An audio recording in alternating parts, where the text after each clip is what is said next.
Welcome everyone to today's session, or as we call them, the CCSE Talks series. And today's session is focusing on the future of hospitality from accommodation to gastronomy. And the specific focus of today's talks are going to be on the Scottish hospitality sector. My name is Dr. Masoud Khalili, and I'm a reader in tourism, culture and society here at the Center for Culture, Sports and Events. And today we have two fantastic guest speakers with us. So thank you very much to both of you for joining us today. I know you're both very busy, so we really appreciate your time.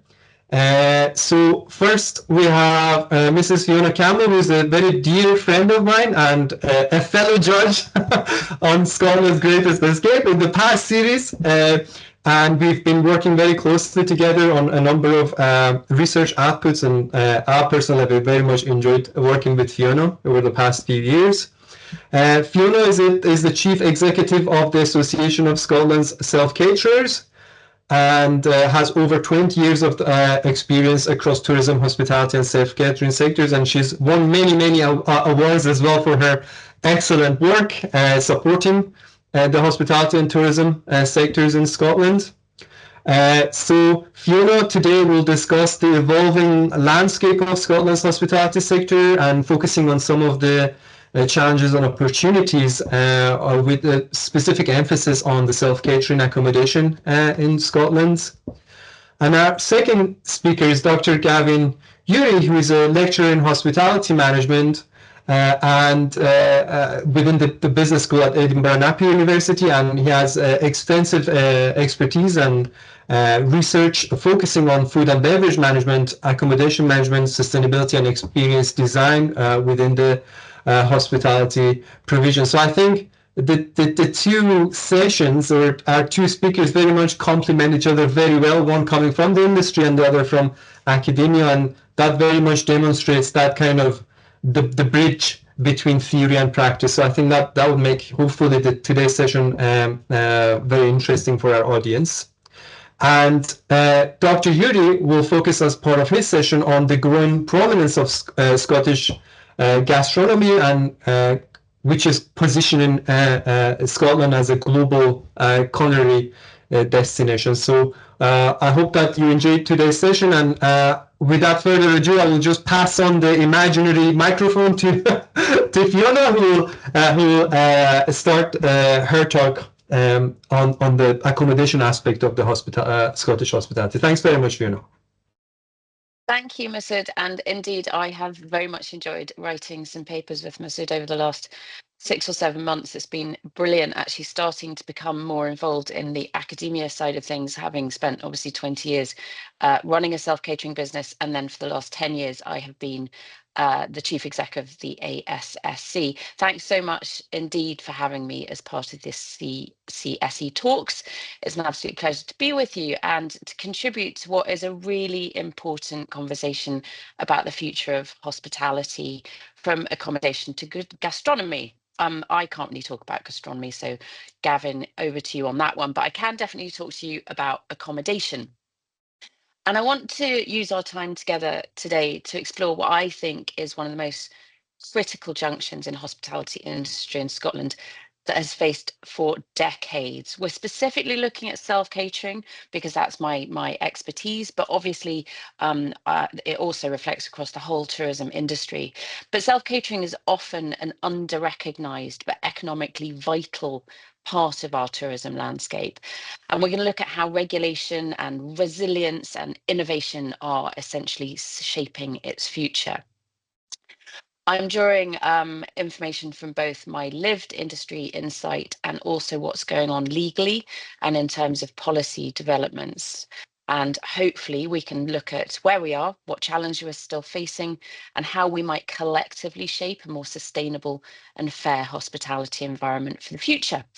So Let's look at the economic backbone of self-catering and that big picture. I don't think I need to tell anybody on this call that Scotland's hospitality sector contributes over £3.4 billion in GVA, gross value added, and supports more than 175,000 jobs. So the self-catering sector alone contributes over £1 billion annually and 30,000 jobs. These aren't abstract numbers, they represent real livelihoods, communities, and of course, cultural assets. And when I talk about self-catering, I'm not talking about Airbnbs. Masood will know perfectly well, I have an absolute abhorrent fear of the word Airbnb. Although I work with them very closely and they're a fabulous platform, they are merely a marketing platform.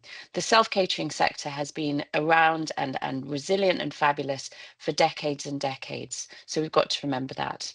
The self-catering sector includes traditional holiday cottages, guest lodges, farm stays, luxury cabins and pods, all of those things where we all want to go and stay on holiday. But we also represent those apartments in city centres that I will perhaps go and stay in when I'm on business, or if somebody is displaced due to fire and flood, then they will go and stay in a self-catering unit. They're not going to stay in a hotel for 4 months necessarily. Self-catering is particularly critical in rural and coastal island communities where alternative economic opportunities are limited, as indeed is visitor accommodation. Those destinations are seldom equipped with lots of large hotels. So we provide the backbone of that tourism accommodation. Businesses operate all year round, they support local supply chains, and they promote tourism dispersal, which means we're encouraging visitors to explore areas beyond the usual hotspots. That should absolutely be encouraged to dispel that discussion around over-tourism. Over-tourism, in my view, doesn't exist. It's simply poor destination management, but it's a growing narrative that we need to start looking at and trying to readdress. So we can evidence a clear economic, social and cultural value of the self-catering sector, and yet it's under extraordinary and increasing pressure. So one of the most significant developments in recent years is the introduction of Scotland's short-term let licensing scheme, mandated under that fabulous licensing order of 2022. That's something that I've been dealing with for over 5 years and is frankly the bane of my life. So its stated aim was straightforward: to ensure basic health and safety and accountability across the board. And indeed, the Deputy First Minister was at an event a couple of days ago, and that was her position as the stated aim. There was never any anxiety about the basic health and safety or risk of our sector, but that's what they're positioning this as. Now, we know perfectly well that actually it's more looking at antisocial behaviour, party flats in Edinburgh, and a housing crisis. But what they're positioning as basic health and safety. Now, sadly, if you don't have a reasonable policy objective and an understanding of what you're trying to legislate for, the mischief that you are trying to address, you end up with a completely conflated, mixed message, confused legislation, and that's what we have as a result. So we've got huge confusion over planning versus licensing requirements. The two regimes are completely unconjoined. They cannot be. They are two completely different tracks, but they've conflated the two things, which is resulting in absolute misery. So lots of local authorities are insisting on planning permission, even when it's not legally necessary. We've got a duplication of assessments where amenity concerns are being reviewed under both licensing and planning system. And then we've got legal ambiguity. So we've ended up winning 2 judicial reviews in the last couple of years and various appeals across Scotland. Winning 1 judicial review is a huge success. Winning 2 evidences how poor this legislation is. In Edinburgh alone, there were 3 major court rulings in the last 18 months. In June 23, the Court of Session struck down a key part of their council's policy, calling it unlawful and irrational. I love that word. And of course, oppressive, my second favourite word. In December 2023, it was then confirmed that retrospective planning demands in control areas were unlawful, unless, of course, a material change of use has occurred. I won't bore you with the detail. And in August 2024, a further legal opinion deemed blanket suspensions of licences invalid. Do you see where we're going with this? Bad legislation, bad policy disastrous. These aren't just legal technicalities.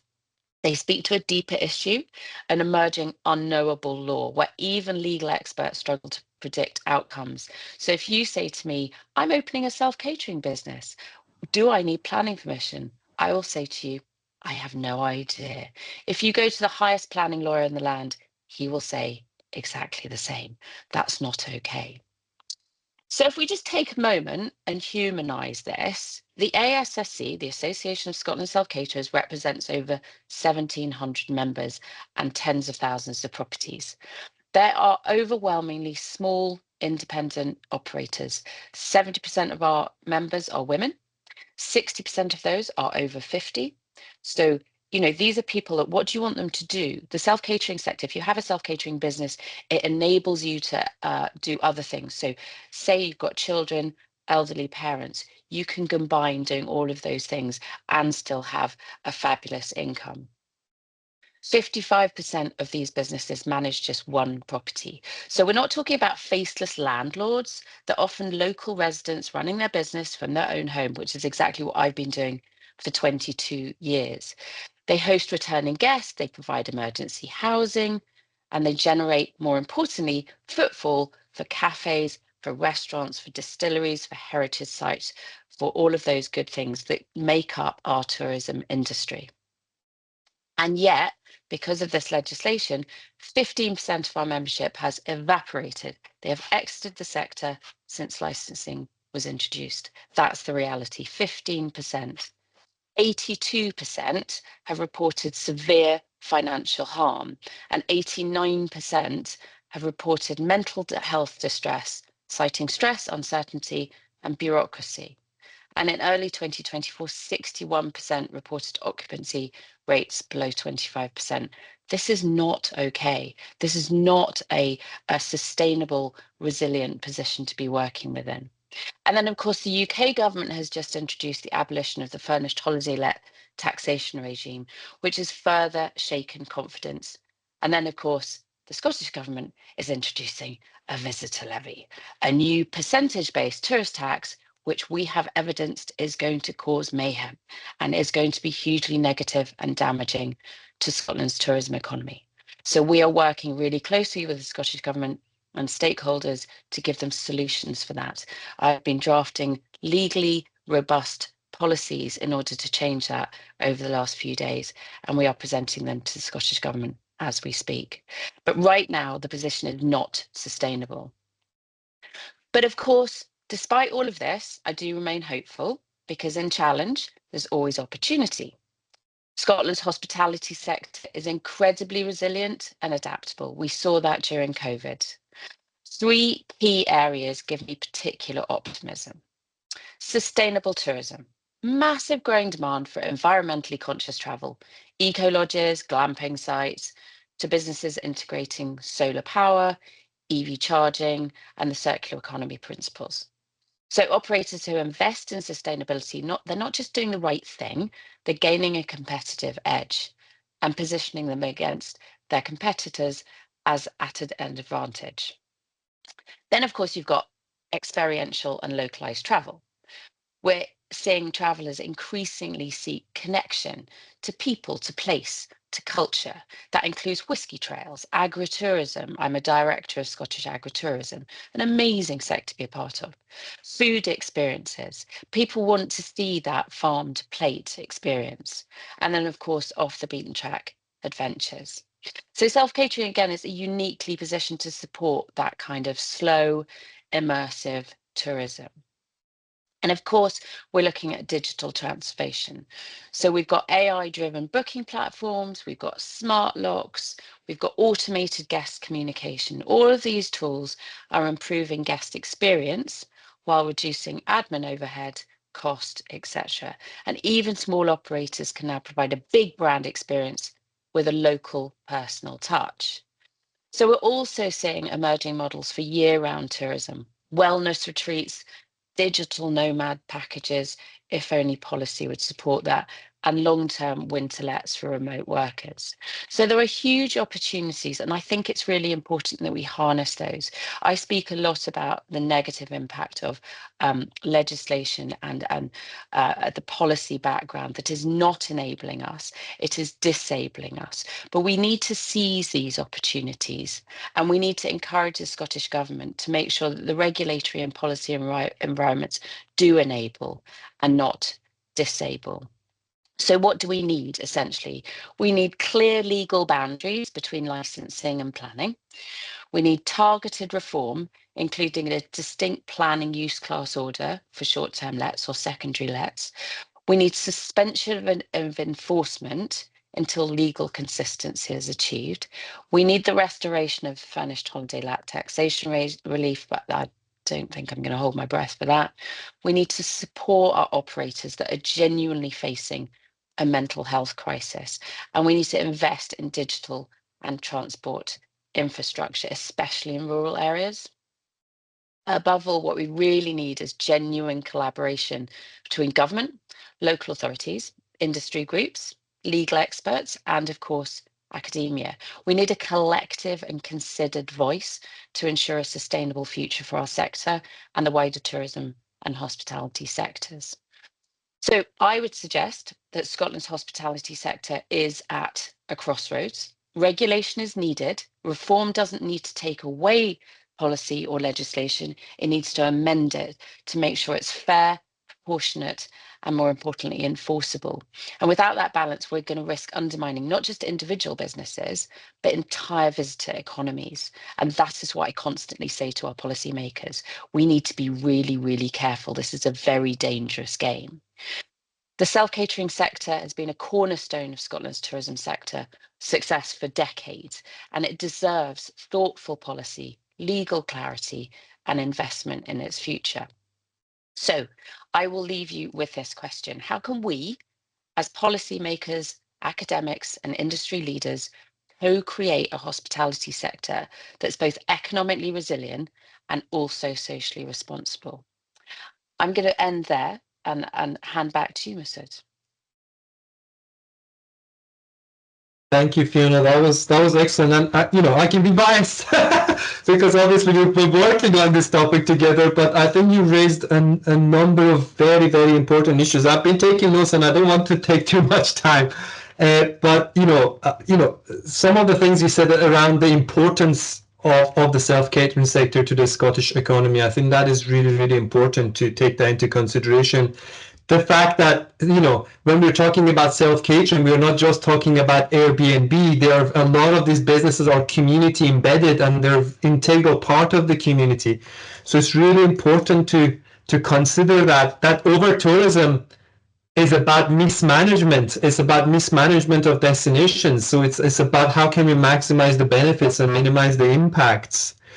And also something that we teach a lot to our students about the importance of collaborative approach to policy development, and how we can engage the stakeholders. So I think that was really, really interesting as well. And you cover some of the key consequences, and we've obviously researched that and published a paper on some of these consequences, which is the mental health impacts, and that's really, really sad to see. So thank you so much, that was really great. And it was really good that you talked about the opportunities as well, which really links really well with what Gavin is going to talk about, the gastronomical opportunities as well, because food tourism is becoming such an important niche market in the tourism industry in Scotland. So thank you very much, Fiona. I really thoroughly enjoyed that, and I hope our other guests have also done the same. And now I'll pass on to Gavin. Please, if you want to start your session, that would be great, Gavin. Thank you. Thanks, Masood, and thanks, Fiona, for kicking things off. There's going to be a couple of themes that re-emerge within the discussion of gastronomy, and great to hear about the work you've been doing. And I guess we're coming at things from quite different perspectives. I don't work in the industry, but I do study it, and I do follow on a lot of that information to my students, which is also something I'm going to discuss in terms of their perception, as to kind of bring it forward in terms of that future perspective of gastronomy. And when I was asked to talk at this, the theme I was given was the future of Scottish hospitality. And with the vast challenges that currently having an impact on the hospitality sector, like the increased cost of living, energy crisis, ongoing impact on Brexit and recruitment, and the wider kind of geopolitical uncertainties, I thought I'd focus on something quite kind of positive in terms of Scotland and kind of recent achievements within the Scottish kind of food scene. And the term kind of Scottish gastronomy is often kind of laughed at, often by those who haven't experienced Scotland as a destination or food cultures. And we often fall into the usual tropes of battered Mars bars, iron brew and square sausage. And while these examples play a strong role in Scotland's contemporary cultural makeup, they also demonstrate high levels of creativity, innovation, taste, and understanding of the Scottish psyche, which again links back to Fiona's thing about passion, strength, resilience, but most importantly, humour. And often these themes are really the groundings of how we interpret gastronomy in the 21st century. While they're embedded within an older vocabulary, which I'm going to touch on a little bit later, gastronomy focuses on place, tradition, creativity, local knowledge, and the people that celebrate it, rather than the more fastidious, status-driven perceptions of its original understandings. And this is where it brings us in terms of recent developments. In February 2025, 2 more Edinburgh restaurants were awarded Michelin stars. So a Michelin star is a prestigious culinary award given by the Michelin Guide to restaurants for their exceptional food, service, ambience, which signifies a high level of culinary and gastronomic expertise and consistency. With Avery and Lila, the 2 new additions, joining the likes of Timbyard, Condita, Heron, The Kitchen, and restaurant Martin Wishart, Edinburgh now hosts more Michelin star restaurants than Birmingham and Manchester combined, and only London hosts more starred restaurants in the UK. Now, there's a lot of evidence to show that having high quality gastronomic offerings has a positive on local and regional economies. And the awarding of Michelin stars is often regarded as the pinnacle of that gastronomy. Those impacts, however, are not just confined simply to those restaurants, but filter through to other restaurants, bars, cafes in the surrounding area, as well as a wider spread through a significant local supply chain. In terms of tourism, Edinburgh attracts visitors from around the world who want to enjoy the city's culture, history, and architecture. But there's ample evidence that travellers also want to enjoy the local food scene, the local drink scene, and they want to immerse themselves in that side of the culture as well. For short city breaks in particular, food and good dining is one of the major drivers of destination decision making, particularly among older and more affluent visitors. And for many of those potential visitors, Edinburgh represents a brilliant option. It is a city that is compact, that is walkable, where restaurants are close to major attractions. Everything is an easy reach, and all of that helps it make an extremely popular destination for higher spending visitors. While the costs of travel and accommodation take up a big chunk of people's spending, food and drink is also right up there. And it attracts those higher spending visitors. It's something that tourism destinations around the world are seeking to do. But there is a need to balance the huge benefits visitors bring to our economy with the impact it has on the lives of local citizens. And that impact is incredibly important. Now, we've all seen recent developments in tourism destinations like Barcelona, Paris, Rome, and some of the island destinations that have a real impact on tourism. And there is increasing frustration with regards to overcrowded attractions, short tourism, tourist rentals, as Fiona has already mentioned, increasing cost of living, and with locals not seeing the financial benefits of tourism, which has led to protests, vandalism, unrest, and kind of feelings of unwelcome. Now, Edinburgh does suffer from some of these issues as a popular global tourist destination, but I think that aforementioned Scottish psyche of passion and resilience really signify that we want tourists to come to Edinburgh and to explore Scotland as a destination and bring those benefits with them. And it's an important thing that Scotland finds the way in which these benefits can be shared, can be expressed more effectively. And this is a much preferable approach than dealing with over-tourism and demand by protests and vandalism and areas that we've seen. So I think there is hope, there is potential that we can deal with this in a really effective way.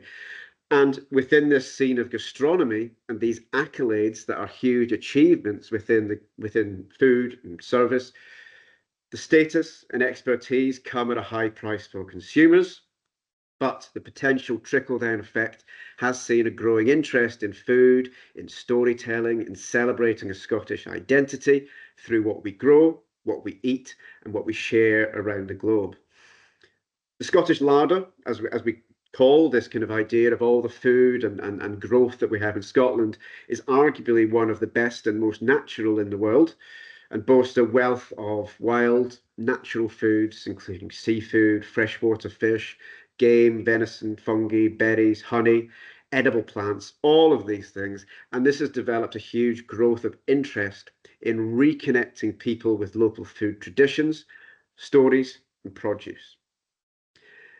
Now, in relation to these 7 Michelin star restaurants that we've got in Edinburgh, but also the other restaurants that we've got in Scotland that are reaching these accolades, I spent probably far too much time looking at their websites and seeing exactly what they're doing and how they communicate this identity with provenance and local supply and food cultures. And all of them consistently share this narrative about how passionate they are about place and locality and Scottish produce and supply. Now, one restaurant calls it their philosophy and having a true reflection of their passion for the finest, freshest Scottish seasonal produce. Others talk about an ingredient-led cooking that's created with respect to nature and produce and sourced from local artisan suppliers and Scotland's larder. And another chef who isn't from Scotland but has brought his unique perspective and techniques to Scotland while celebrating the bounty of Scottish produce, meat and seafood. This is consistent. I could give you 10 more examples of how chefs are presenting this in terms of what they're doing. And the link to locality, regionality and provenance also links strongly to another area of my expertise, which is sustainability and regenerative practices. The key pillars of sustainability focus specifically on social, environmental and economic impact of business. And these are such fundamental connections with these pillars to food and drink and the quality of service associated with dining. And again, we can see that connection from a theoretical perspective in terms of what these Michelin star chefs are doing. Similarly, and kind of taking sustainability a step further in terms of the current kind of zeitgeist around sustainable development and ethics, these regenerative approaches around food go beyond that understanding of sustainability. They focus on actively improving ecosystems, minimizing waste, and using energy efficient practices. And again, these are views that are shared with chefs and producers throughout Scotland, but also connects to a wider organisations that focus more on the production side of food landscape rather than just the end product and that dish that we get at the restaurant. So this is filtering through. It's not just Michelin star chefs that are thinking about all of these different aspects, but it's a wider thing around Scottish food and drink that is shared between anybody with a passion and interest in Scottish produce and that development. One example of an organisation I'm closely associated with, and I see the impact from a kind of a production and ecosystem perspective, is Slow Food Scotland. Now, Slow Food, for those of you who are new to it, it was something that developed in Italy back in the 1980s, when a guy called Carlo Petrini was really frustrated when the first McDonald's restaurant was opened at the bottom of the Spanish Steps. Okay, so it was having this idea of modernity really impacting on traditional values. This term slow food developed from that kind of fast food narrative, and really kind of held back. And Petrini was saying, okay, we need to celebrate what we grow, what we do here, our traditions, our values, who we are as a nation, and our kind of cultural identities. And that slow food narrative has now kind of grown globally.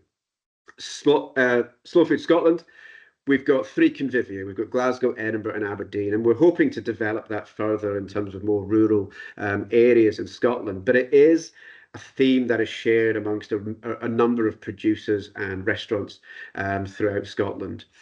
It's all about celebrating Scotland's own unique food cultures, as well as many of the challenges associated with it. There is this passion to make positive difference with this mantra of good, clean, and fair food for everybody. So Slow Food has got a number of programs that we run that a lot of high-end chefs are linking to. We've got our Arc of Taste initiative, which has recorded and boarded nearly 50 rare traditional food products. We've got the Slow Food Chefs Alliance, which is a network of local chefs, which has grown to over 25 chefs throughout Scotland who are committed to bringing those forgotten traditional foods to a wider public and being much more sustainable as a business. And in relation to future generations and future perspectives, Slow Food also run educational events for children, young people that support small artisan producers and organise sort of Scottish representation at global events. So it is something that is developing and something that is shared throughout the food landscape within Scotland. And focusing on the younger generations is something that is really important in terms of the impact of these accolades and achievements and perspectives around the Scottish larder, Scottish food, traditions. And from my experience working closely with undergraduate students who are focused on hospitality, I've got a passion for food and drink and service and accommodation and sharing kind of Scotland as a destination. I see a growing passion and interest in food, sustainability, restaurant development, and restaurant promotion. I get the pleasure to supervise a range of dissertations, and food and sort of the kind of social aspects are often a huge kind of part of that. Currently, I'm supervising dissertations investigating zero waste approaches in high-end restaurants, and they've recently been kind of blown away by the lengthy and in-depth interviews that chefs are willing to give because they have a passion on how to achieve zero waste kitchens and the positive and challenging associations to them. Another student is looking at sustainable food routes and the overall impact that these have for local rural communities and destinations. And I've got another student who's looking at how social media marketing and specifically Instagram is changing the way we engage and communicate around food and the impact that this has on consumer expectations, public and network profile promotion. So we can see that the main kind of theme of these dissertations, and many of that I've supervised in the past, is all connected to food and different ways that it is interpreted within a range of disciplines and sectors. I also teach a lot about food and drink, and I've got a great module that I teach, which is very popular with students because it's called Food, Wine and Society. The most popular ones is when I bring some wine and we do some wine tasting, but often the discussions go far beyond that. And it was actually yesterday, and it was just coincidental that it's the same week that I'm doing this talk. But I was asking the students yesterday to consider the difference between the term gastronomy and the term foodie. Okay, so we all know these kind of two different terms. Now, both terms can be problematic. I'm not particularly keen on this term foodie, and I'm not sure how it's developing into this kind of slightly kind of problematic kind of area in terms of influence. But it was great to hear some of this insight and some of these observations that the students were making. And I made some notes on some of these because I thought they were particularly interesting and great.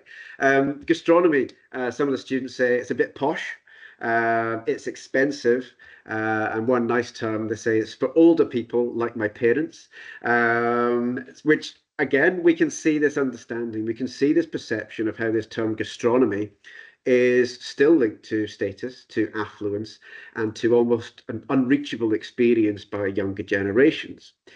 When we talked about the term foodie, this was really interesting, and students said this is people with a passion for food and eating out. Great. It's people who like to experiment with food and explore new places and cuisines. And one student says, I love food and trying new things, but I hate the term foodie.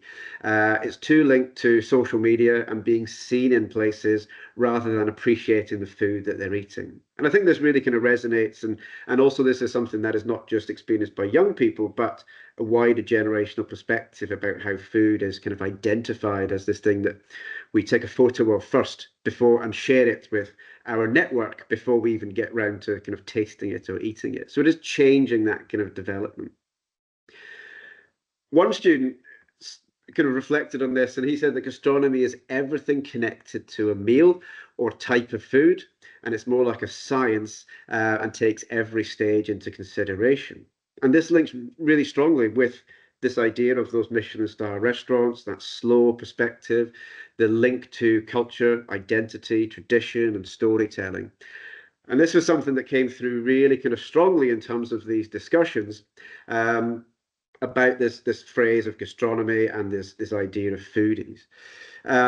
I shared then some definitions, some old definitions of gastronomy, and I won't go through them now, but one of the students commented, said, it really takes the fun out of food, cooking and eating in comparison to the foodies term. So again, we've got this slight kind of difference of perceptions. Gastronomy is seen as something that is maybe not quite as fun, more based on science, whereas foodie is more about experience and more about promotion. And this is a debate that has been going on for quite a long time. And some authors that I kind of follow, and I do a lot of reading around how we change the vocabulary and perspectives around food. And there's a nice article by Jill Poulsen and some of her colleagues from New Zealand, and they discussed whether we should change the narrative from gastronomy to food studies to make it more kind of accessible and more kind of inclusive. And they summarize that whereas gastronomy is a social science, particularly interested in food, food studies has a more socio-cultural focus and uses food as a lens to study itself and other topics, having emerged from gastronomy as a topic in its own right and by staking its claim on some of gastronomy's territory. And I'm not a huge fan of just repeating direct quotes, but I think this one really kind of works, but also resonates to what my students are saying now and what previous students have said in the past about how we start to engage with a changing narrative around food to make it more accessible, to make it more inclusive. But also, if we link back to how people engage with food and what some of these chefs are doing, the actual focus hasn't changed. We just need to change how we use those kind of terms and develop a new or more kind of socially aware vocabulary around it. And this provides clear differences in terms of perceptions around food and in terms of wider social cultural fora and how we discuss it and understand this and how it resonates with a younger generation, because they will be the future of Scottish as well as global gastronomy. These insights from younger generations shows that there's still a passion for Scottish gastronomy, or however we term it, moving on into the future. And these terms remain and they connect with the wider food scene, including those Michelin star chefs, including anybody that is promoting Scottish tradition, the Scottish larder, different regenerative practices, sustainability and identity. So the future is bright for Scottish gastronomy and our understanding of food. There are some challenges, however, in terms of diversity and inclusion. And this is something that my students mentioned just yesterday when we were digging into this. The 7 Edinburgh Michelin star restaurants have all white, male, probably middle to upper class chefs at their helm. This is not to take anything away from what they're doing, but Scottish food scene is diverse in terms of cuisine, nationality, difference and gender, and this hasn't been fully represented within Edinburgh and with these accolades that have recently been celebrated. There are chefs like Lorna McNee, Pam Brunton, Roberta Hall McCarroll, who are changing the gender divide and influencing young female chefs, but much more is needed in terms of equitable representation within high-end dining. Similarly, while Edinburgh is performing way beyond expectations, the great works of chefs in other destinations out with the capital need to reach similar accolades and reputation. From a tourist perspective, I was looking at some statistics, and the vast number of people that come to Scotland and just go to Edinburgh is really quite kind of interesting and a little bit kind of disturbing, because Scotland is a small country. We have a lot to offer, and it's maybe about looking at how we promote Scotland as a much more holistic destination that spans beyond the capital. We don't want to stop people going to Edinburgh, but when they're in Edinburgh, show how accessible, how closely connected Scotland as a destination is to its capital, but also out with to more rural destinations, to the Highlands, the islands, and everything in between, to really promote what we have in terms of a destination, what we have in terms of a national identity and psyche, but also to really strengthen that holistic experience that brings together food, tradition, supply, provenance, and make sure that it's celebrated as a national desire and a destination outlook. I could probably talk for another hour about Scottish food, but I thought I'd leave it there with that nice bit of a challenge, but the positive outlook that we have, and some of the examples that we've got. Dig around, have a look at the Michelin Guide, have a look at those restaurants, but also Michelin Guides are one thing. Again, there's issues around accessibility and cost, but what Scotland is doing way beyond that in terms of food and drink is really impressive, really inspirational, and is going to have a huge impact on the future outlook of Scottish food and drink. Thank you very much, Gavin. That was an excellent session. I personally thoroughly enjoyed it because I love food. And it was just fascinating to learn about, like, because obviously we all associate Edinburgh with arts and festival and culture destinations. So it was really nice to see how the destinations trying to diversify and, you know, adding new products. So, sorry guys, can you mute yourself? Sorry if anyone is not talking. So yeah, I very much enjoyed that. I took a lot of notes, and obviously I don't want to take other people's time for asking questions. So I think I'm just gonna open up the session to anyone who's got any questions, and feel free to put it in the chat as well if that's what you want to do. But if any questions for either of our speakers, I think this is the time to ask it.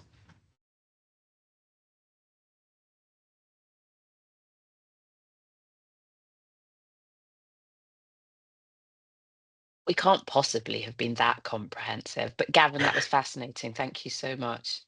Thank you.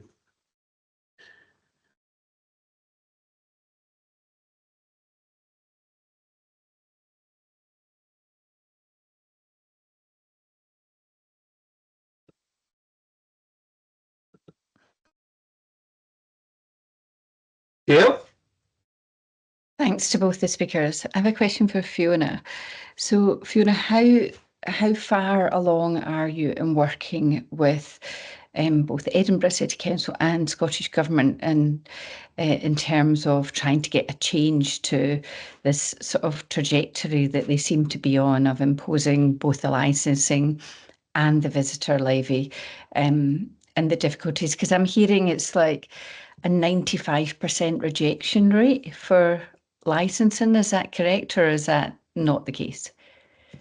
It's very complicated, and it's a really good question, Gail. So going back to the complication of licensing and planning, licensing, they are saying that they are essentially granting 95% of licenses, and we made them grant those licenses back in September of last year, after our latest legal challenge. The problem is you get your license, which says you're not impacting on residential amenity and you're operating professional and you're meeting all the health and safety provisions, all of that good stuff, which we support.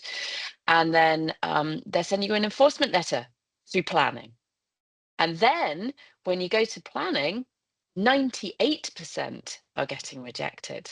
So you've gone through all the hoops for licensing, you're safe, you're legal, and then they close you down anyway. It's absolutely diabolical. And they're actually doing something even more clever. So just after we got them to release hundreds of licenses on the 16th of September, literally in one day, they just had to give them all out. Then they employed somebody to go and enforce that list. They employed an ex-police officer who is now going down that list, sending letters to those people, reporting them to the Procurator Fiscal because they don't have planning permission. So that's charming, isn't it? So where are we with that? We've taken it back. We're still working with the City of Edinburgh Council, and I'm meeting with the leader on the 31st to discuss. They have to amend their policies still. Their policies remain unlawful. There are various other local authorities that policies remain unlawful. In terms Sorry, of, can I just ask, so if you yeah. apply and you get a license, so you think you're licensed to go ahead and then to have to run a self-catering operation, but then planning are rejecting you. So on what basis if you've been given a license? Again, it goes back to the concept that licensing is about the safety of the activity and planning is about the use of the property.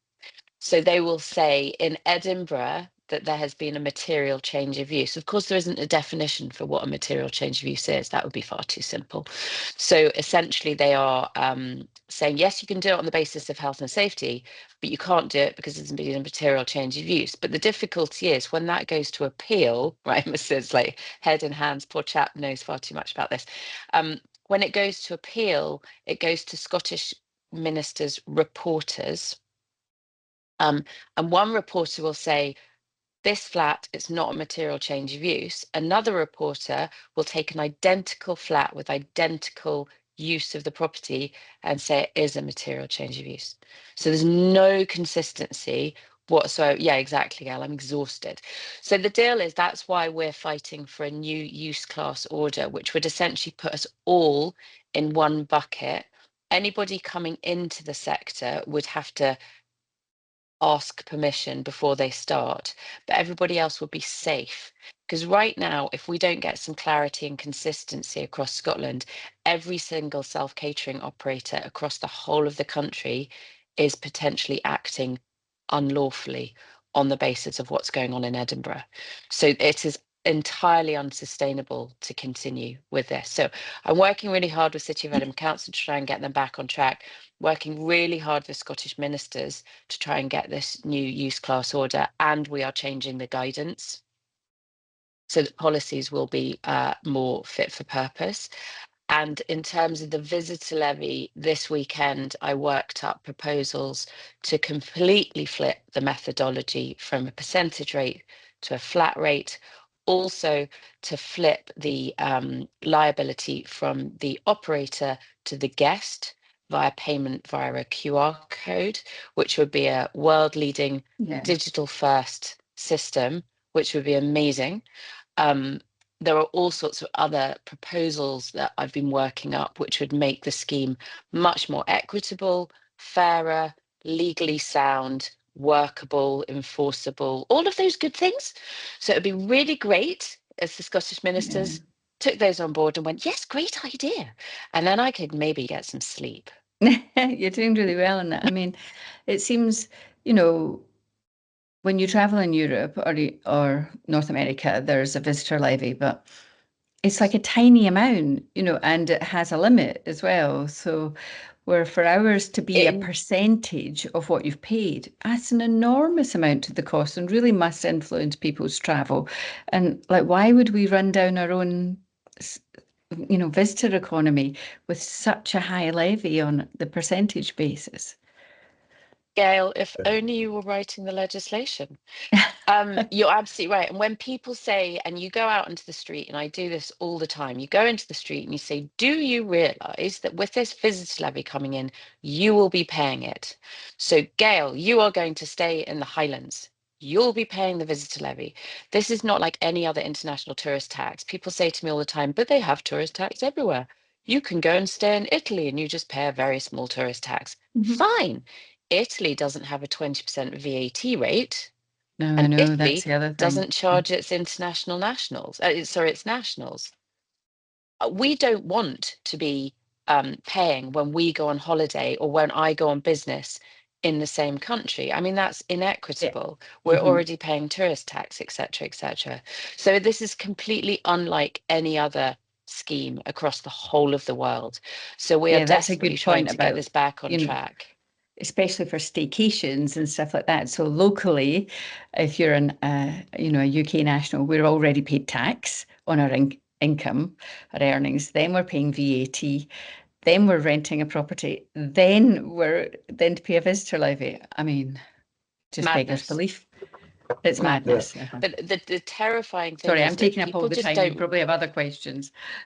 People just aren't aware, and that's the critical thing. So my call to action to everybody on this call is respond to every single consultation going. Highland Council's got a consultation open until the 31st.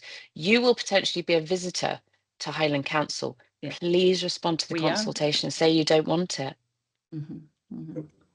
Sorry, guys. I think I'm just conscious of time. I think we've got just another 3-4 minutes left, and I've got quite a couple of questions in the chat. But maybe like we could get to the first one if that's okay. I do apologize. We're kind of like very short of time, and this one is for Gavin. So, and it's in the chat. So, in what ways is Edinburgh's gastronomy expected to reflect its growing cultural diversity? And how might this influence future food offerings and dining experiences? Great question, and I think this kind of this cultural diversity is kind of really important in terms of representation and in terms of the people that live in Scotland, the people call Scotland home, and also the kind of connection that a lot of people that maybe are new to Scotland or have a heritage that is from elsewhere, and how they kind of combine that. Often I think the term fusion is used, but I don't find that particularly useful. I think of just putting, haggis on a pizza, that kind of thing. But I think what we do have in Edinburgh, as well as in Glasgow, in our major cities, we do have a growing number of restaurants within the city centre, but also within the kind of the outskirts, the suburbs of the cities, that are much more representative. There's much more, we're seeing a stronger kind of African connection to food, as well as Caribbean. We're getting a number of high-end restaurants promoting successfully that kind of cuisine, as well as the growing Asian market. And we've had an Asian market within Scotland for a long time, part of migration and part of sort of cultural trends. But now we're seeing things that are much more quality based. We're seeing Indian restaurants, Chinese restaurants, doing things that are far beyond our kind of traditional expectations, and now getting included in Michelin guides and Bib Gourmand kind of lists. So I think it is developing. And I think in Edinburgh, a great example is somewhere like Leith, which had its kind of impact. It's got 4 Michelin star restaurants, which is so strange in such a small kind of area. But what we see on somewhere like Leith Walk and down to the shore is a growing number of restaurants and cafes that are doing something different, doing something diverse, but also celebrating the diversity and the various kind of cultures that live in these areas. And I think we'll continue to see that in our larger kind of cities. But also I think we'll start to see them connecting more with Scotland in terms of produce, and developing that kind of connection between where somebody is from, but where we live now, and how we kind of connect that in terms of a diverse population. Thank you so much, Gavin. Sorry, I do apologize. There are a few other questions. I don't know, David, what we can do about that, but I think I'm just conscious of time that we're running out of time. So let's just ask one more question, Masood. I think there's time for one more. It's okay. Yeah, that's another one for Gavin. Okay, that's so. The other one, Gavin, is that in what way do you see the role of cultural consumption and creative economy sector in redefining gastronomy and the term foodie? Okay, well, I think in terms of the term foodie, I think we're kind of stuck with it for now. And I think we need to think about maybe how we change these kind of experiences within restaurant, within food, to try and maybe detract that kind of foodie narrative, which is often around sharing and smartphones, which does have a huge kind of marketing impact. But I think we need to maybe communicate switch off when you get into a restaurant, experience the food, experience what is happening in terms of the atmosphere, in terms of the location, in terms of the people that you're sharing that meal with, rather than focusing firstly on taking a really nice photo. And then, I mean, how many times have we been to a restaurant, you look at the table next to us and there's this incredible food and everyone around the table is on their phones sharing the experience while the food is getting cold, the experience is being kind of lost. We could do something, the restaurant and restaurants have tried these different techniques. So have venues, so have exhibitions, for example. I would love for mobile phones to be banned from restaurants. So when you go in, you put it in like a deposit box and it gets locked away for the entirety of your meal, because it's all about focusing on the food, sharing it with the people, rather than being kind of creating this barrier of a mobile phone and being preoccupied with how many people are liking it, how many people are commenting on it, and things like that. I don't think that's going to happen. It's going to have a huge kind of cultural shift, but I think it's maybe about how we look at it from a kind of cultural consumption, looking at creative economies and creating the experience as being engaging and holistic, which meaning that we're taking the focus away from how we share that during the meal, because it is a distraction. It is a bit of an annoyance, and it is something that we can't concentrate. Our human brains cannot concentrate on more than 2 or 3 things at once. So if we take one of those away, which is the mobile phone and all of the kind of the distractions that come with it, we're focusing on the food. I don't think we'll get rid of the term foodie, but I think generally we need to see food for what it is rather than what we're promoting ourselves as. Thank you very much. That was excellent, Gavin. Thank you so much. So I'm afraid we have to leave it there. I think, Raisa, you've asked another question as well, but if you would like, you can email it to me and I will get in touch with Gavin directly and I can respond to you if that's okay. Just conscious we've already run out of time, but I just wanted to say a huge thank you for both of our speakers, Fiona and Gavin. I know you're both very busy, so we really, really appreciate the time that you dedicated and delivered such fantastic and fascinating topics. I personally thoroughly enjoyed that and I learned a lot as well. So thank you very much for being with us today. Thank you. Thank you. Thank you. Thanks very much indeed. Bye-bye. Thank you. Bye-bye. Bye-bye. Thanks, everyone. Bye.